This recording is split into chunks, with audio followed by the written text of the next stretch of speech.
liyayikhetha igumkedlela inkosi enkulu uPombela Stima yaseMampondlo babamkhulu umkhulu phakade abo.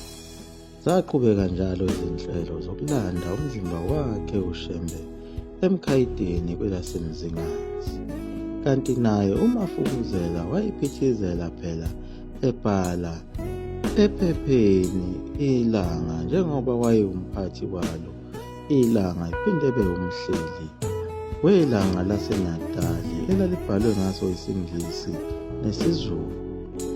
Ilapho-ke izindaba ezasabalala kulo lonke izwe zokudlula emhlabeni kwakhe uShembe. Kodwa uJohn Langalibalele Dube wayengathokozile neze neze ngokuthi uShembe uzofihlwa ngesono. Wayelokhu ebuze njalo ukuthi kungani engafihlwa ngalo isabatha ngoba phela ilona suku lwakhe lokukhonza.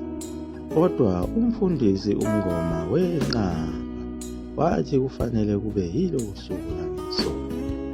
Zaqhubeka njalo izinhlelo, naye uJohn Langalibalele wayesebhalile ephepheni, aphinde wayihlela imoto eyolanda umzimba wakhe uShembe eMkhayidini. Umzimba wakhe uShembe waze wafika ngazo ikhathi zantambama kuyisabatha umhla ka-4 Meyi khona eKuphakameni. Kuleyo moto eyayiphethe umzimba wakhe uShembe yayiphelezelwa yiyo indodana yakhe inkosi Ilanga kanye naye umfundisi uMngoma. Abantu bethuthelekile khona eKuphakameni emveni kokuzwa lezi zindaba.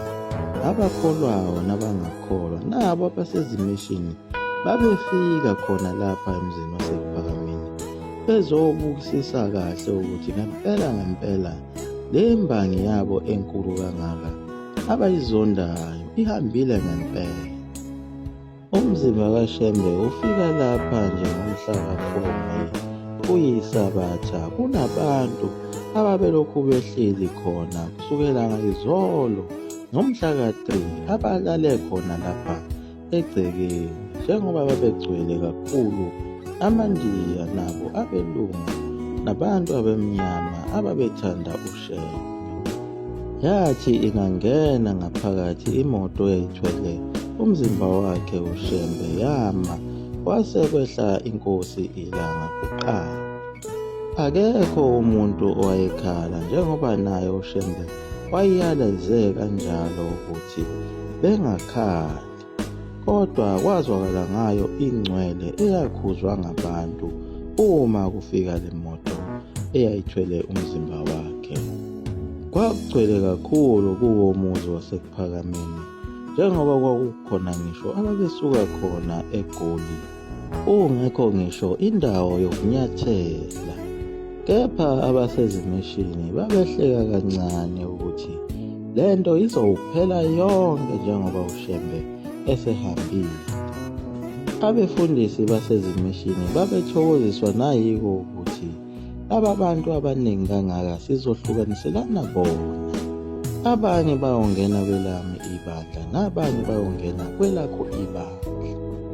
Noma amaNazaretha ayengakhali, kodwa wawafica amaqoqo awo amakhosazana, omama kanye nabo obaba emakhoneni ababechiphiza izinyembezi kodwa bengawakhiphi amazwi. Zaqhubeka izinhlelo zokufihlwa kwakhe uShembe. Kwathi ngakusasa ezintathakusa ngawo umhla ka-5 Meyi kumbiwa igumbi lakhe phela uShembe lokugcina lapho azofihlwa khona. Akekho owayazi isikhathi lapho azobekwa khona ethuneni, kodwa konke kwakuzozenzakalela ngazo izinhlelo zawo umngcwabo. Izinsizwa ezazimba lona iliba zaqala izintathakusa zilokhu zimbile, kodwa kwaze waphakama inhlamvu yelanga ngenxa yalo idwala elatholakala liphakathi elibeni lakhe uShembe. Lokho kwenza ukuthi kuthathe ilanga lonke kumbiwa iliba lakhe uShembe kwaze kwashaya isikhathi sika-4 ntambama. Ekupheleni kwalo ithuna lakhe uShembe kwazwakala ngayo insimbi eyayikhala endlini yezitsha. Kwaguqa wonke umuntu ngaleso sikhathi, kanye nabo laba ababekude buduze nendlu okulele khona umzimba wakhe uShembe. Bonke babephethe nezimbali ezandleni zabo. Kwaqala imbongi ngezwi elikhulu yamemeza yathi, "Uyingcwele!" Bavuma bonke bathi, "Uyingcwele." Kwabe sekukhala isigubhu. Kwabe sekuhlatshelelwa isihlabelelo sesililo. Kwabe sekusuka lona iqembu lamakhosazana lahola laba babehlabelela isihlabelelo sesililo, kanye nawo amadoda ahlanganyela kanye nabo. Kwaba nesithunzi esimangalisayo.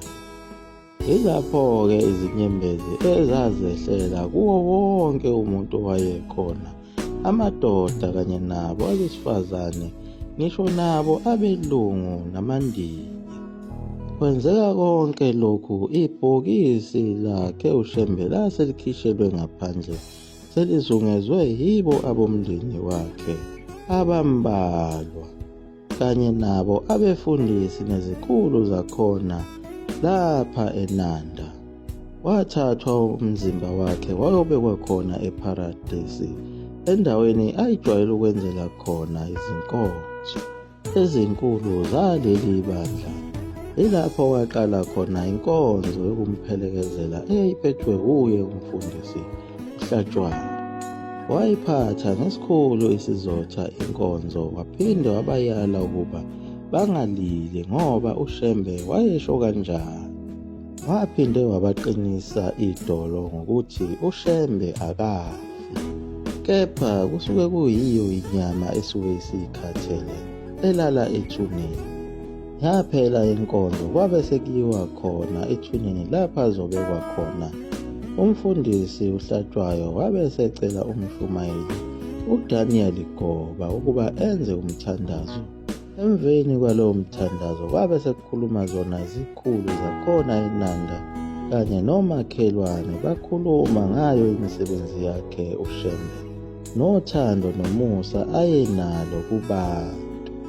Nawo amandiya afakaza ngendlela uShembe ayebaphethe ngayo, njengalo Indiya elalibizwa ngayo uMasikatshane. Kanye naye uMafukuzela wakhuluma naye ngomusa nothando ayenalo uShembe. uJohn Langalibalele Dube wakusho nokusho ukuthi akekho umuntu obazi uShembe ukuthi ungumuntu onjani. Ngisho nawo amaNazaretha uqobo ayengamazi. Wayivala inkulumo yakhe ngokubonga uNkulunkulu ukuba ababoleke uShembe kuyo yonke leminyaka, ebakhanyisela ngendlela kaNkulunkulu. Sakhuluma zonke izikhulumi ezazikhona emngcwabeni, noma isikhathi sasesincane, ngenxa yako ukuthi ukumbiwa kwethuna kwathatha isikhathi eside. Balimba ngayo indlela ayesho ngayo uShembe, ngoba balimba laba ngu-L. Kwaze kwafika wona umzuzu wokuba akhishwe lapha ebhokisini. Wabe esembozwa ngazo izikhumba zezinkabi ezimbili. Leli thuna lakhe uShembe lalinegumbi elalikhandwe kahle ukuba noma sekugqitshwa inhlabathi ingamthinti. Bathi sebemfakile kuleli gumbi kwase kuvalwa kahle ngezinti. Bamfakela kanye nayo incwadi yakhe ayikhonze kakhulu eyayinezihlabelelo kanye nemithandazo yakhe. Baphinda futhi abantu bayikhuza ingcwele, kepha umfundisi uHlatshwayo wayelokhu ebonge njalo kuNkulunkulu ngokuthi alethe indodana yakhe ukuba izokhanyisela abantu kulelizwe laseMpumalanga. Kwakwenzeka konke lokhu kuhlatshelelwa sona isihlabelelo sakhe ayesikhonzile esithi ngeza ngingedwa elizweni. yaguqa lapho ikhomkhedlela mzola amafutha omkhofu twinto mneswaphathe. Amen.